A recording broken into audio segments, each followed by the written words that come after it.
উনি বললেন আজকে তোমাকে কাফেররা পাথর আঘাত করেছে কেন?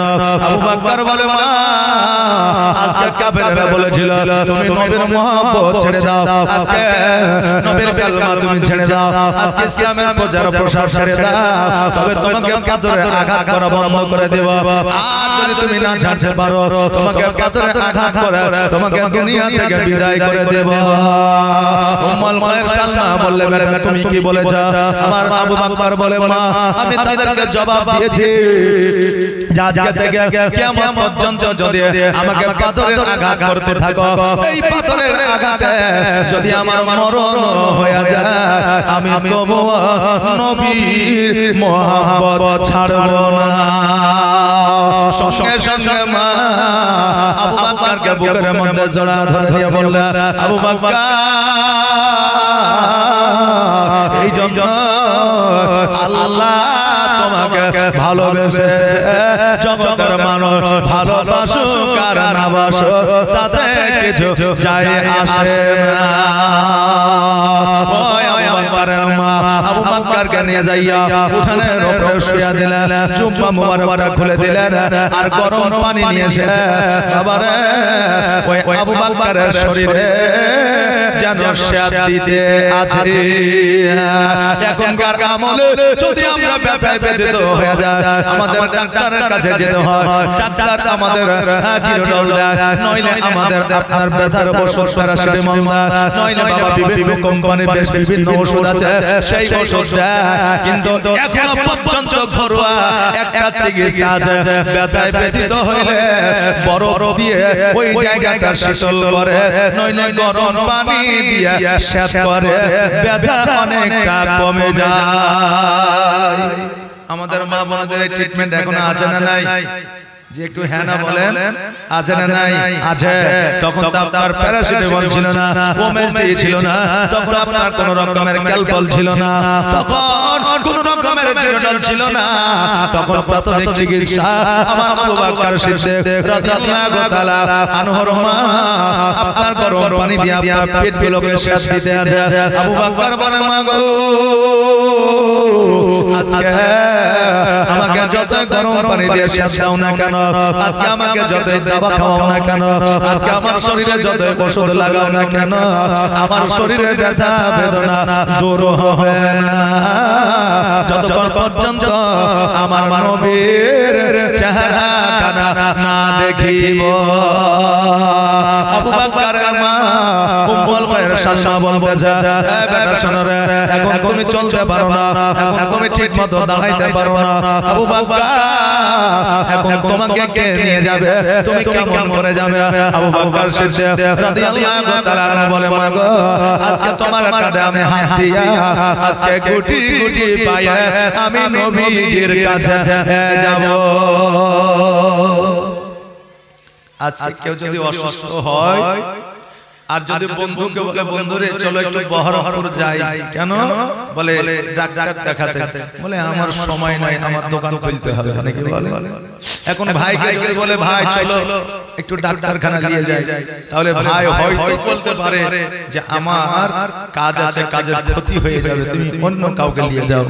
বোনকে যদি বলে বোন বলবে আমি হয়তো যেতাম, কিন্তু তোমার দুলা ভাই ভগিনপদ যদি না যেতে দেয়, পারমিশন যদি না দেয়, তাহলে কেমন করে যাব? বলে কি বলেন? বলে। কিন্তু মাকে যদি বলা হয়, মার হাজারো যদি কাজ থাকে, সমস্ত কাজের আগে ওই মায়ের কাজ হলো সন্তানকে সুস্থ রাখা। জোরে বলেন সুবহানাল্লাহ। এইজন্য মা জগতের মধ্যে সবচাইতে একটা বড় নিয়ামত। আল্লাহ বলছে বান্দারে জগতের মধ্যে মায়ের মতো তোমাকে কেউ ভালোবাসতে পারবে না, আর ওই মায়ের চাইতেও বেশি ভালোবাসা যদি কেউ দিতে পারে সেটা হলো আমি আল্লাহ। আমার চাইতে জগতে তোমাকে কেউ ভালোবাসতে পারবে না। জোরে বলেন সুবহানাল্লাহ। এইজন্য জগতের মধ্যে মা যতটা ভালোবাসে ওই মায়ের চাইতে আমার আল্লাহ তাবারাক তাআলা ৭০,০০০ গুণ বেশি ভালোবাসে।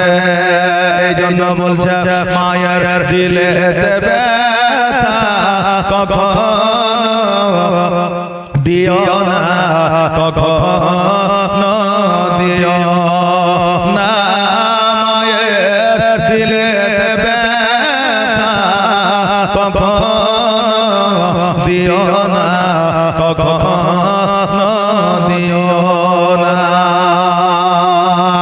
আর মায়ের দুয়ায়ে পাওয়া যায় গো জান্নাতের ঠিকানা। মায়ের দিলে ব্যথা কখনো দিও না, কখনো দিও না। মায়ের দিলে ব্যথা কখনো দিও না, কখনো দিও না। দেখো দুঃখে দুঃখে রবে আর ছেলের খুশির তরে মা মরতে রাজি হবে। জোরে বলেন সুবহানাল্লাহ। দেখো দুঃখে দুঃখে রবে আর ছেলের খুশির তরে মা মরতে রাজি হবে। আর জীবন দিলেও শত হবে না মায়ের দুধের দে না। মায়ের দিলে ব্যথা কখনো দিও না, কখনো দিও না।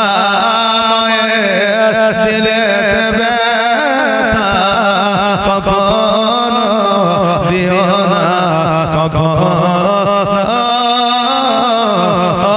দিও না। আল্লাহুম্মা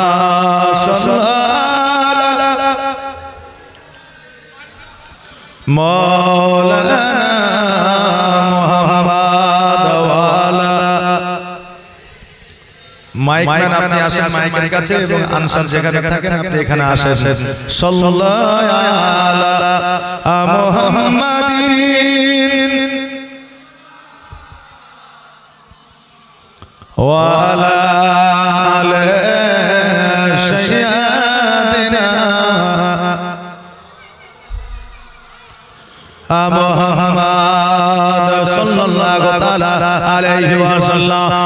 বাবারে ভাইরা আমার মায়েরা, আবু বকর সিদ্দিক রাদিয়াল্লাহু তাআলা আনহু বলে, ওগো মা, আমার শরীরের ব্যথা বেদনা কতক্ষণ পর্যন্ত দূর হবে না যতক্ষণ পর্যন্ত আমার নবী মুস্তাফার কাছে না নিয়ে যাব। আবু বকর মা বলে, বেটা রে, এই অবস্থায় তোমাকে কেমন করে নিয়ে যাব? আবু বকর বলে, মা, আমি তোমার কাঁধে হাত দেব আর আস্তে আস্তে গুটি গুটি পায়ে আমি নবী মুস্তাফার কাছে যাব। মা গো, খোদার কসম করে বলে, আজকে আমি যদি নবী মুস্তাফার কাছে পৌঁছে যাই, আমি নবীর চেহারা দেখলে আমার রোগ ভালো হয়ে যাবে।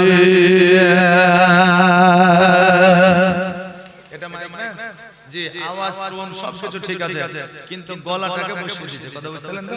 এবার সেইভাবে আপনি ওটা মেইনটেইন করেন। জি, দরুদ পড়েন। আল্লাহুম্মা সাল্লাল্লাহু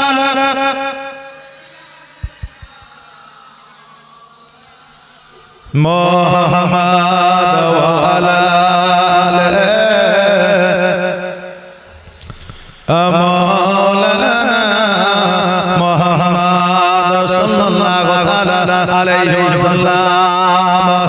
বিরাদার, আবু বকর বলে, মা গো, আজকে আমাকে জলদি করে নিয়ে চলো আর তুমি দেরি করিও না।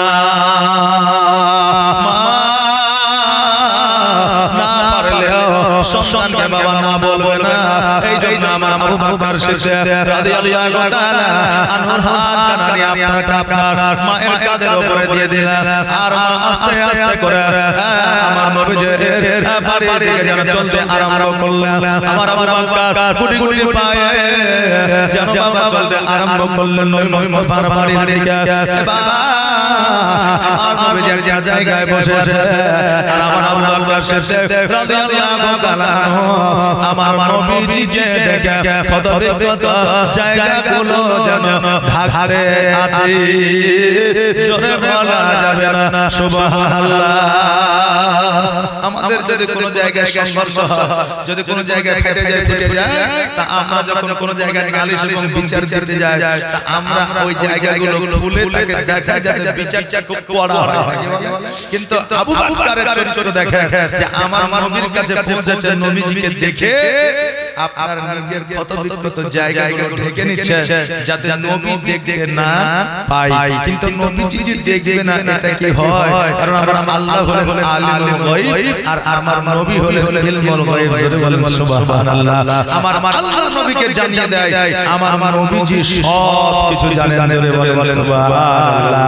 আরে আমার বাবাজি ভাইরা, এবার আমার আবু বকর সিদ্দিক রাদিয়াল্লাহু তাআলা যখন বাবা আপনার কত বিগত জায়গাগুলো ঢাকতে আছে, আমার নবীজি বলে আবু বকর তোমার কত বিগত জায়গাগুলো আর ঢাকিও না, কেন না আজকে তোমার প্রতি অত্যাচার হয়েছে, জুলুম হয়েছে, কাফেররা পাথরে আঘাত করেছে, আমি নবী সব কিছুই জানি, কোথায় থেকে আর কোনো লাভ হবে না।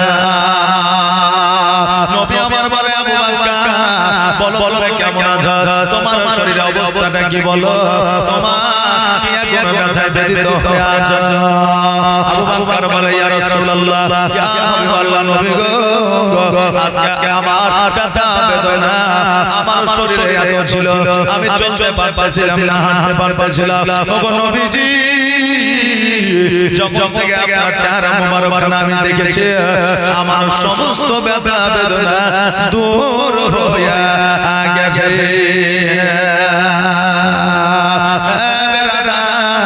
আমার নবী মুস্তাফা সাল্লাল্লাহু আলাইহি ওয়াসাল্লাম বলতেছে আবু বকর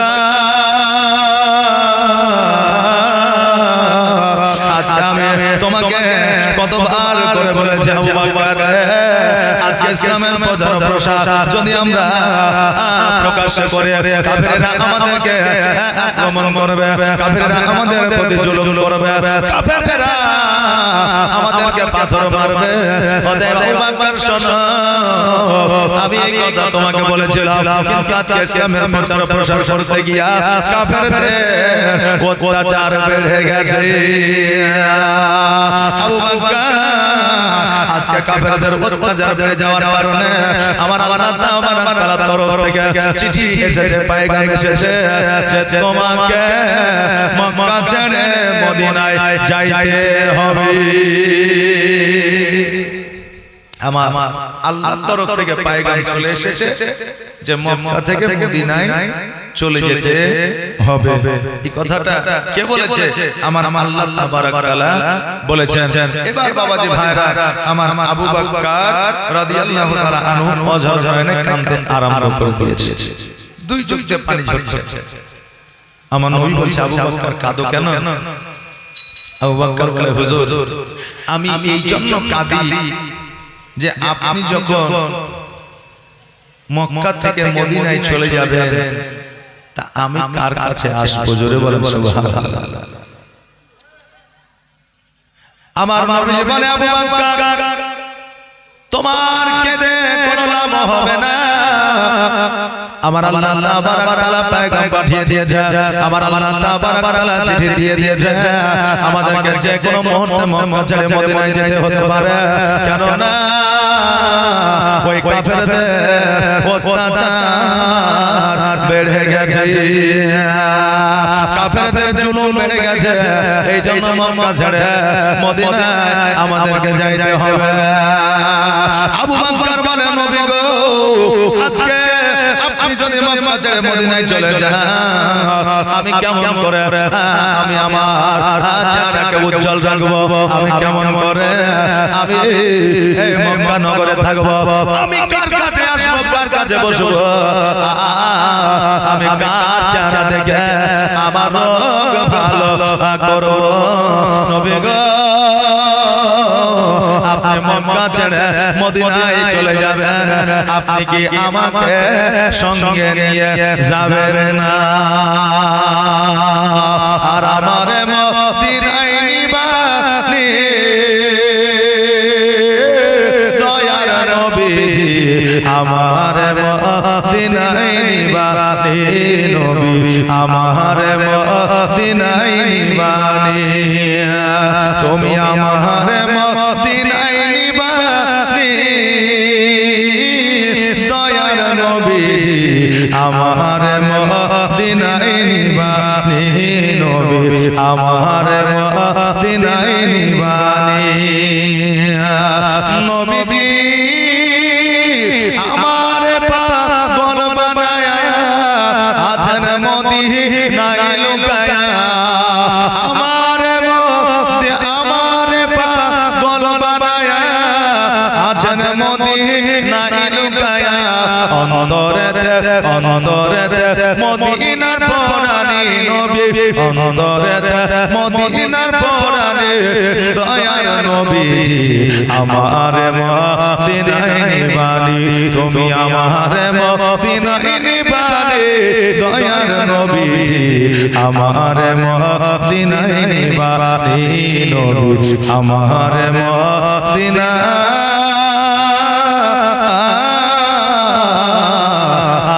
নিবানি। আল্লাহুম্মা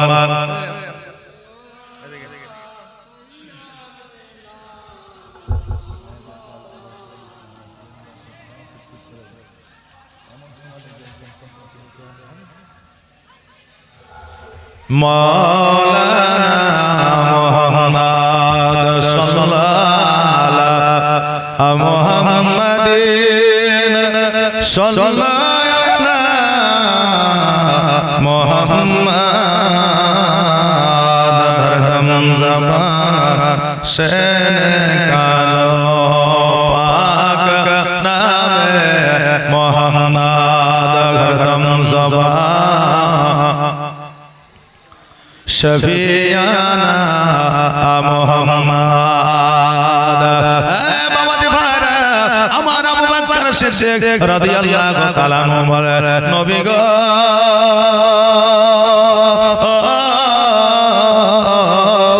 আজকে আপনি মক্কা ছেড়ে মদিনায় চলে যাবে, আজকে আমি কার কাছে আসব, কার কাছে বসবো, কার কাছ থেকে মশলা মশাইল জেনে নিব? ইয়া রাসূলুল্লাহ, আপনি আমাকে কি মদিনায় নিয়ে যাবেন না? নবী আমার বলে, আবু বকর সর্বদা সর্বসময় সর্বক্ষণ তুমি আমার কাছে থাকো, তুমি কেমন করে ভাবলে আমি মক্কা ছেড়ে যদি মদিনায় যাও আমার সঙ্গ তোমাকে ছাড়তে হবে, আমার সঙ্গে তোমাকে মক্কা ছেড়ে মদিনায় যাইতে হবে। আবু বকর বলেন, ইয়া রাসূলুল্লাহ, ইয়া হাবিবাল্লাহ, আমাদের মক্কা থেকে মদিনায় কবে যাইতে হবে?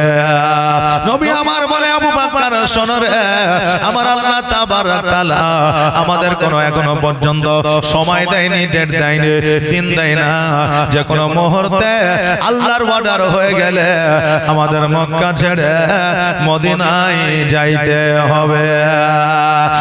আবু বকর যাও যাও, এখন তুমি বাড়ির দিকে যাও, কোন সময় বাড়ি থেকে বের হইলে সাবধানতা অবলম্বন করে বেরোবে, কারণ এখন কাফেরের দলেরা আজকে যত মুসলমান আছে, যত সাহাবীরা ইসলাম ধর্ম কবুল করেছে, তাদের প্রতি অত্যাচার হইতে আছে।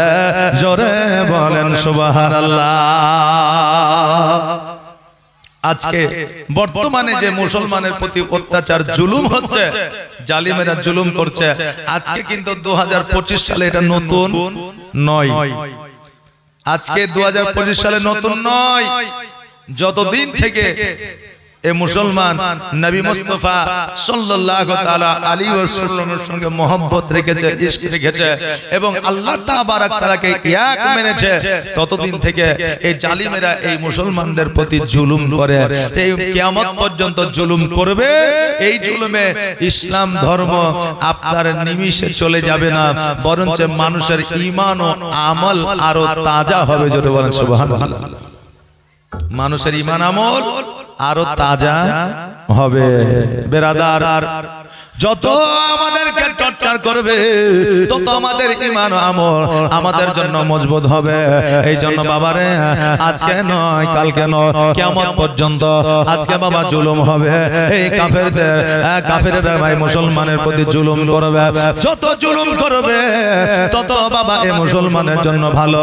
আজকে জগতের মধ্যে এই মুসলমানেরা শান্তির জন্য আসে না, জগতের মধ্যে এই মুসলমানেরা কোন রকমের আপনার আরামের জন্য আসে না, কারণ আল্লাহ তাবারক তাআলা রাসূল সাল্লাল্লাহু তাআলা আলাইহি ওয়াসাল্লাম বলেছেন, যারা মুমিন হবে, মুত্তাকিন হবে, মুসলমান হবে, তাদের জন্য এই জগৎটা হলো জেলখানা। আর যারা কাফের হবে, ইহুদি নাসারা হবে, তাদের জন্য এই পৃথিবীটা হলো জান্নাত।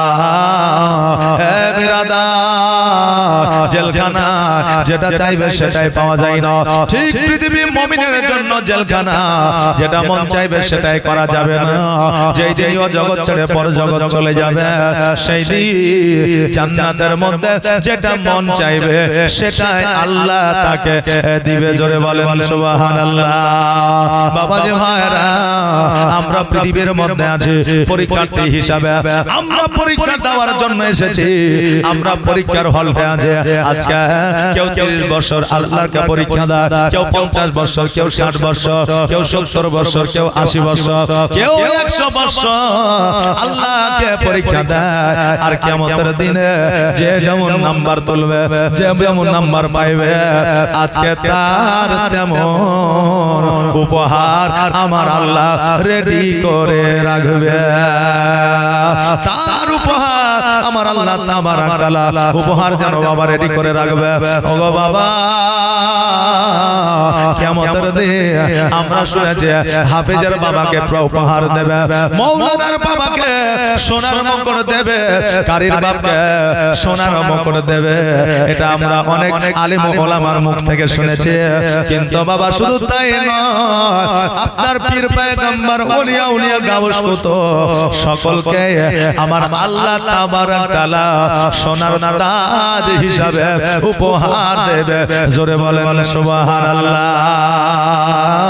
তবে বেরাদার, আলেম হতে গেলে আলেমের মতো আলেম হতে হবে বাবারে, জালেম হলে কিন্তু হবে না। পাঞ্জাবি আর আপনার পাগড়ি পরলে সে যে মাওলানা, এটা কোনো কিতাবে লেখা নাই। আচ্ছা, সাদা পোশাক পরে থাকলে সে মানুষটা যে সাদা সিধা, এটা কোনো জায়গায় প্রমাণ না। আল্লাহ তাবারক তাআলা সবকিছু পরীক্ষা করার জন্য মেশিন দিয়েছে, কিন্তু মানুষের মন পরীক্ষা করার জন্য এখনো পর্যন্ত কোনো বিজ্ঞান মেশিন তৈরি করতে পারে না, কিয়ামত পর্যন্ত পারবে না।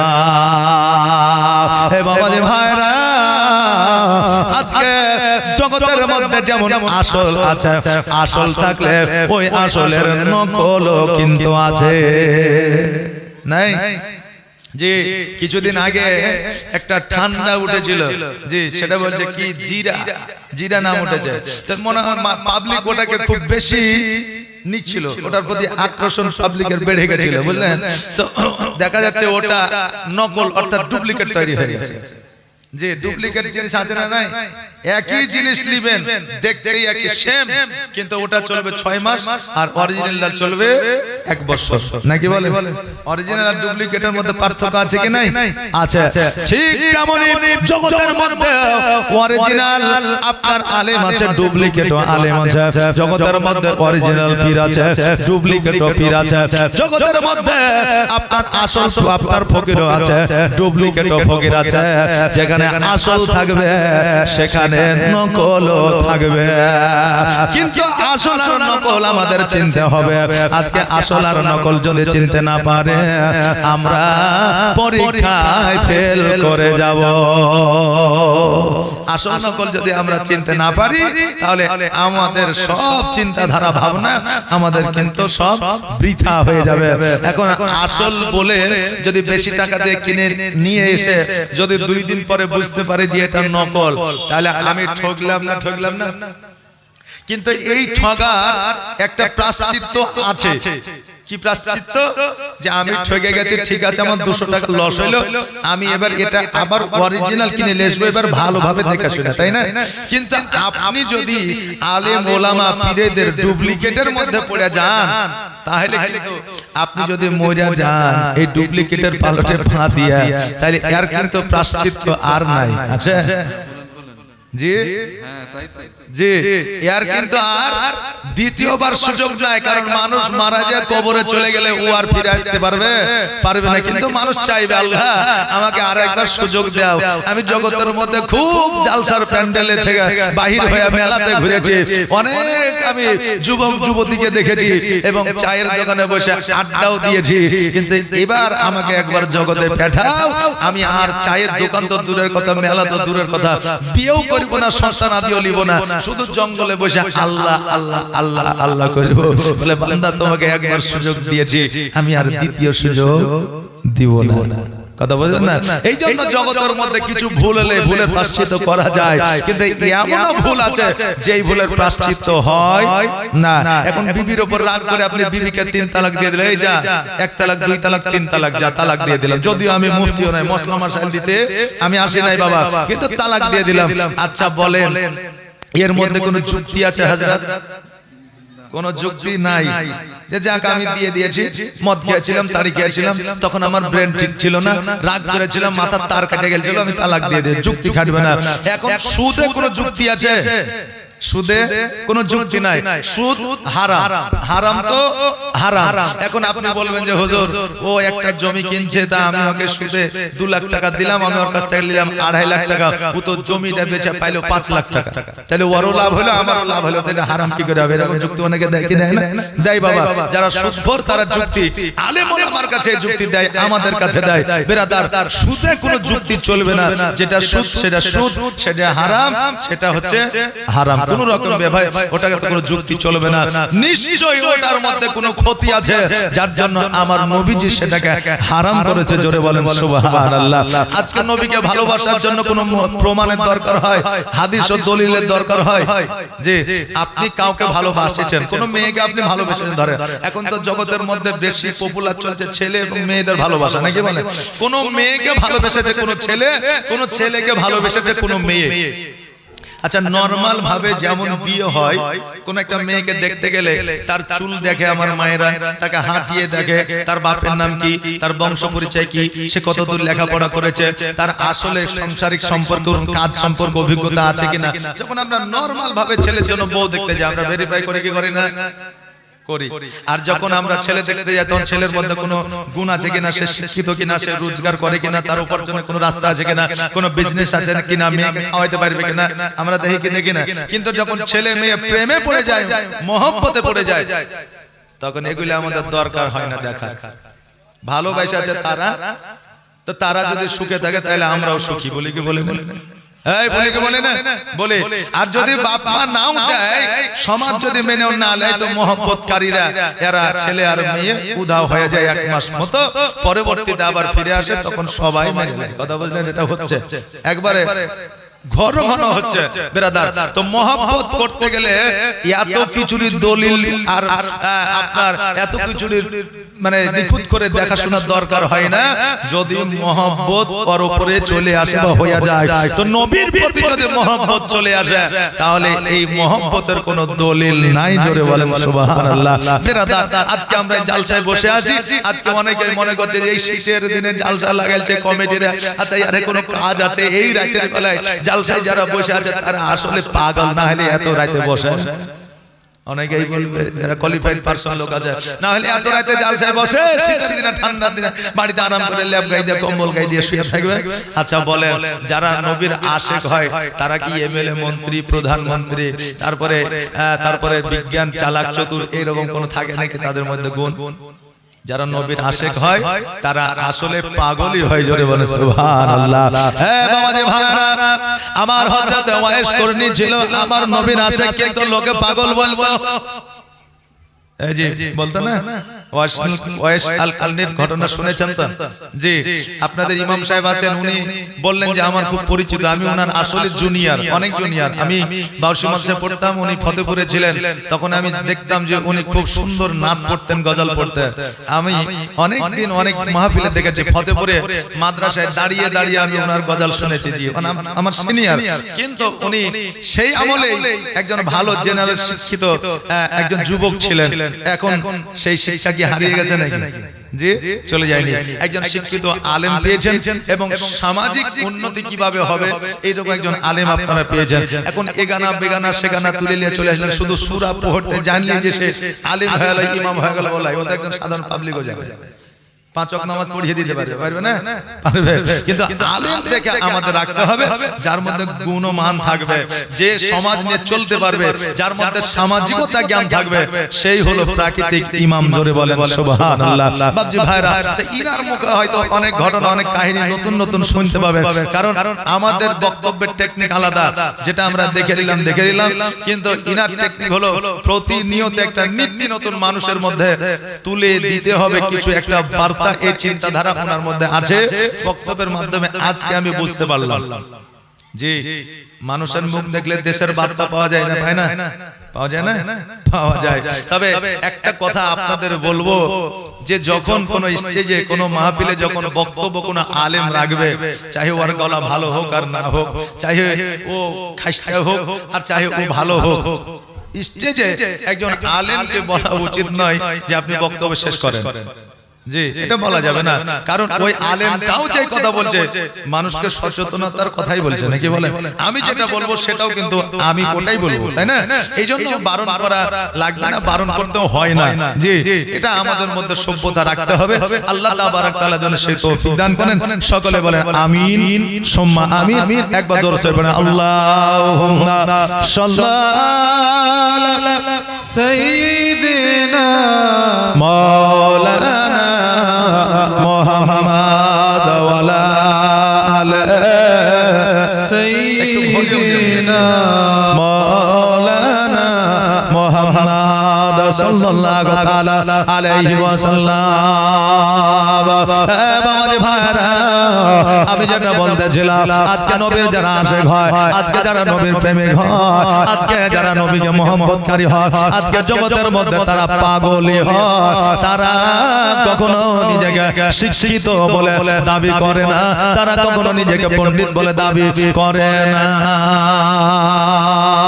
ও আমার সোনা মানিকেরা, আমার নবী মুস্তাফা সাল্লাল্লাহু তাআলা আলাইহি ওয়াসাল্লাম বলে, আবু বকর, আজকে কাফেররা জুলুমের অত্যাচার বাড়িয়ে দিয়েছে, অতএব যখন বাড়ি থেকে বার হইবা তখন একটু সাবধানতা অবলম্বন করবা। আবু বকর সিদ্দিক রাদিয়াল্লাহু তাআলা আনহু যেন বাবা বাড়ির দিকে চলে গেলেন। এইভাবে দিনগুলো অতিবাহিত হতে থাকে, দিনগুলো যেন আপনার চলতে থাকে। বাবারে, রাত্রি বেলায় একদিন আমার নবীজি বিছানায় শুয়ে আছে, হযরত জিবরিল আমিন আমার নবীজির কাছে এসে সালাম দিলেন, আসসালাতু ওয়াসসালামু আলাইকা ইয়া রাসূলুল্লাহ, আসসালাতু ওয়াসসালামু আলাইকা ইয়া হাবিবাল্লাহ। নবী গো, আপনাকে মক্কা থেকে মদিনায় যাইতে হবে, আমার আল্লাহ তাবারাক তাআলা অর্ডার দিয়েছে। আমার নবীজি বলে, জিবরিল, এত মধ্যরাত্রিতে আমার আল্লাহ তাবারাক তাআলা এইখান থেকে মদিনায় যাইতে হবে, এত রাত্রিতে অর্ডার দিয়েছে, কারণটাকে? জিবরিল আমিন বলতেছে, হুজুর গো, আপনার বাড়িটা চতুর্দিক থেকে ঘেরাও হয়ে গেছে, যে কোনো মুহূর্তে আপনাকে আক্রমণ করতে পারে, যে কোনো মুহূর্তে আপনাকে তীর মারতে পারে, যে কোনো মুহূর্তে আপনাকে পাথরের আঘাত করতে পারে। অতএব ইয়া রাসূলুল্লাহ, দেরি নয়, আপনি জলদি করে এইখান থেকে মদিনার দিকে অগ্রসর হয়ে যান। নবী আমার বলে জিবরিল রে, আমি যে দরওয়াজা দিয়ে বার হয়ে যাব, আজকে ওই কাফেরেরা আমাকে দেখতে পাবে, আমি কেমন করে যাব?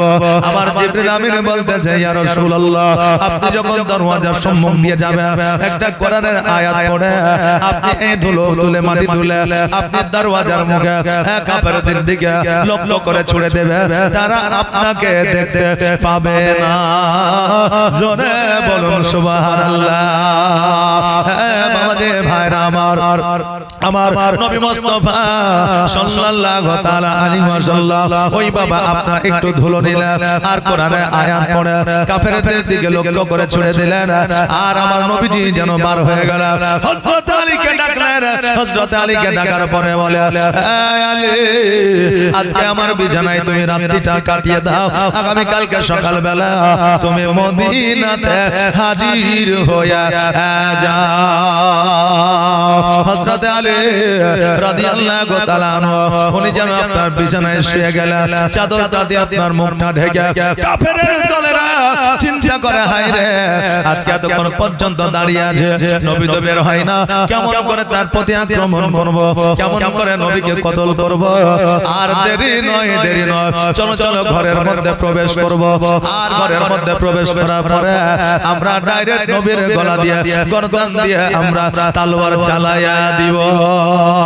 সকল কাফেরেরা হুড় করে আমার নবীর ঘরে ঢুকলেন। ঢোকার পরে কেউ বলছে তলোয়ারটা চালায়া দাও, কেউ বলছে না না না, আজকে নবী চেহারা নাকি বড় সুন্দর চেহারা, নূরানিময় চেহারা, অতএব তার চেহারা দেখে তাকে কতল করব, একবার চাদরখানা উঠায় দেখো। কেউ বলছে না না, দেখতে গেলে হয়তো কতল করতে পারবো না, অতএব তার চাদরখানা উঠানো যাবে না, তাকে ডাইরেক্ট কতল করে দাও। এইদিকে হযরত আলী রাদিয়াল্লাহু তাআলা আনহু মনে মনে ভাবছে, আল্লাহ গো, আজকে আমাকে এই জগৎ ছেড়ে পর জগৎকে গমন করতে হবে। আল্লাহ, এরা যদি আজকে তলোয়ার চালিয়ে দেয় আর আমি যদি কথা না বলে, আজকে তারা হয়তো আমাকে শহীদ করে দিবে। আবার হযরত আলী বলতে, আল্লাহ গো, আমার নবীর মুখ থেকে জবান থেকে যে কথাটা বের হয়ে যায়, আজকে পাহাড় পর্বত এক জায়গা থেকে অন্য জায়গায় চলে যেতে পারে, আজকে আসমান জমিনে নড়ে যেতে পারে, কিন্তু আমার নবীজি জবান থেকে যে কথাটা বের হয়ে যায়, সেই কথার কোনো নড়চড় হয় না। জোরে বলেন সুবহানাল্লাহ। আমার নবী যখন বলেছে আগামী কালকে মদিনায় দেখা করতে, আমাকে কেউ পৃথিবীর শহীদ করতে পারবে না, জোরে বলা যাবে না সুবহানাল্লাহ। আর নবী যে আমার আজ লাগায়া বাজার, হিজরত করিলে সোনার মদিনা, নবী যে আমার আজ গড়ায়া সংসার, হিজরত করিলে সোনার মদিনা। আর কত আছে জাহিরে, আর কত আছে বাতেনে, আর বাতেনের ভেদা ভেদ জানে পীর পয়গম্বর আউলিয়া, নবী যে আমার আর গড়ায়া সংসার, হিজরত করিলে সোনার মদিনা। নবী বলে, হযরত আলী আমার বিছানায় আছে খালে, সেই বিছানায় তুমি শুয়ে যাও, নবী যে আমার আর গড়ায়া সংসার, হিজরত করিলে সোনার মদিনা। বাবাজি ভাইরা,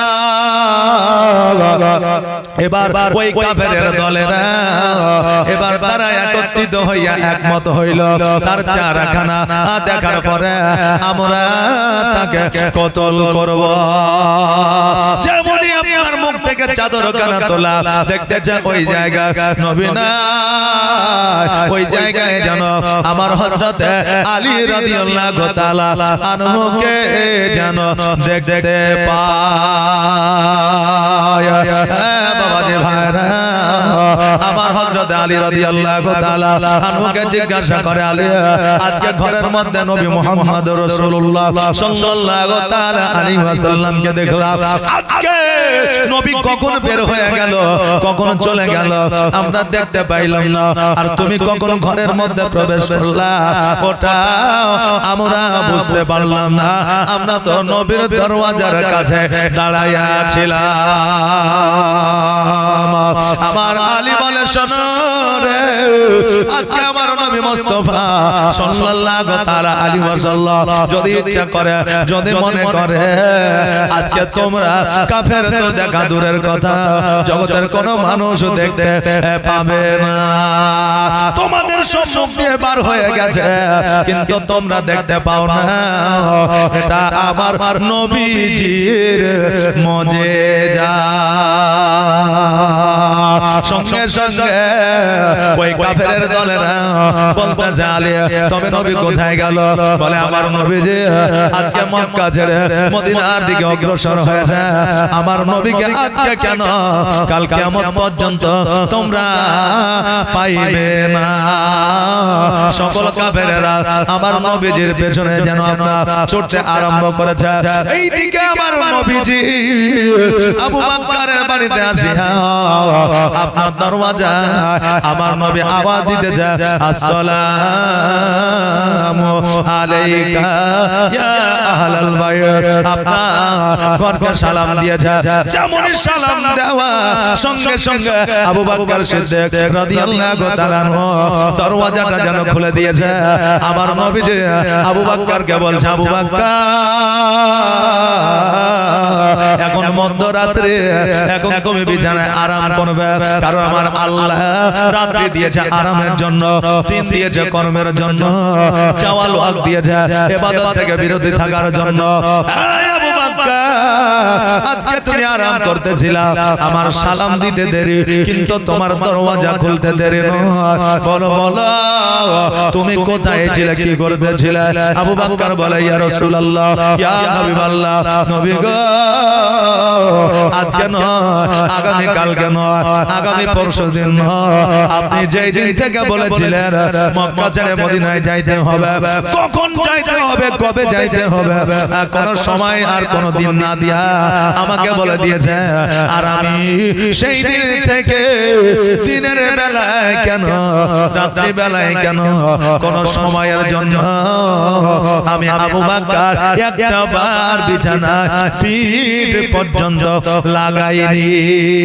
জোরে বলেন সুবহানাল্লাহ। ইয়া রাসূলুল্লাহ, বিছানায় পিঠ লাগানো তো দূরের কথা, আমি চোখটা পর্যন্ত একবার বন্ধ করে অনেকক্ষণের জন্য, কিছুক্ষণের জন্য আরাম করি নয় নবী গো, আজকে আরাম এই জন্য করি নয়, বিছানায় বিশ্রাম এই জন্য নিই নয়, আপনি কখন এসে ডাকবে, আর ডাকার পরে আমি যদি উঠে আসতে দেরি করি, আর কাফেররা যদি আপনার প্রতি জুলুম করে, আমি আবু বকর কাল কিয়ামতের দিনে জবাব দিতে পারবো না। আমার নবী মুস্তাফা সাল্লাল্লাহু তাআলা আলাইহি ওয়াসাল্লাম বলে, আবু বকর আর দেরি করা যাবে না, চলো চলো আমরা মদিনার দিকে রওনা হয়ে যাই। আমাদের পিছু নিয়েছে আমাদের কাফেরেরা, অতএব আর দেরি করা যাবে না, চলো চলো একবার জলদি করে মদিনার দিকে রওনা হয়ে যায়। আমার সোনার মদিনা, আমার প্রাণের মদিনা, আমার দয়ার মদিনা, আমার কলিজার মদিনা, একবার আওয়াজ দে বলা ইয়া রাসূলুল্লাহ। যেই মদিনায় শুয়ে আছে হাবিবে রব্বানা, আমার জানের মদিনা, আমার প্রাণের মদিনা, আমার দয়ার মদিনা, আমার কলিজার মদিনা। কত হাজি হজ করিতে গেল গো মদিনাতে কত হাজি হজ করিতে গেল গো মদিনাতে তবু মদিনা দেখে তবু মদিনা দেখে হাজিদের জান ভরে না আমার সোনার মদিনা আমার প্রাণের মদিনা আমার দয়ার মদিনা আমার কলিজার মদিনা যেই মদিনায় শুয়ে আছে যেই মদিনায় শুয়ে আছে হাবিবে রব্বানা আমার জানের মদিনা আমার প্রাণের মদিনা আমার দয়ার মদিনা আমার কলিজার মদিনা আল্লাহুম্মা সাল্লাল্লাহু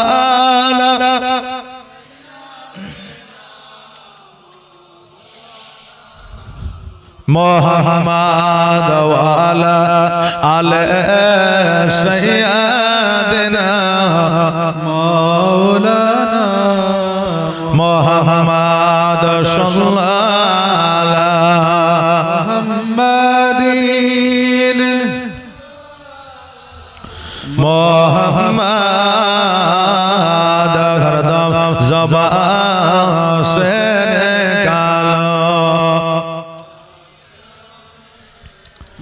मोहम्मद हरदम ज़बान से निकालो शफियाना मोहम्मद सल्लल्लाहु ताला अलैहि वसल्लम আমার নবীর সঙ্গে আবু বকর সিদ্দিক রাদিয়াল্লাহু তাআলা আনহু উনি যেন আপনার চলতে আরম্ভ করলেন কখনো নবীর আগে যায় কখনো নবীর পেছনে যায় কখনো নবীর ডান দিকে যায় কখনো নবীর বাম দিকে যায় নবী আমার বলে আবু বকর আজকে তুমি এক জায়গায় স্থির না হইয়া আজকে আগে পিছে সামনে আর বামে ডানে যাইতেছো কারণটা কি আবু বকর বলে নবী গো আজকে জানি না কোন দিক থেকে কাফেররা আক্রমণ করবে যদি ডান দিক থেকে আক্রমণ করে আমাকে যেন আগে আক্রমণ করে যদি সামনে থেকে আক্রমণ করে আমাকে যেন আক্রমণ করে যদি বাম দিক থেকে আক্রমণ করে আমাকে যেন তারা আক্রমণ করে নবী গো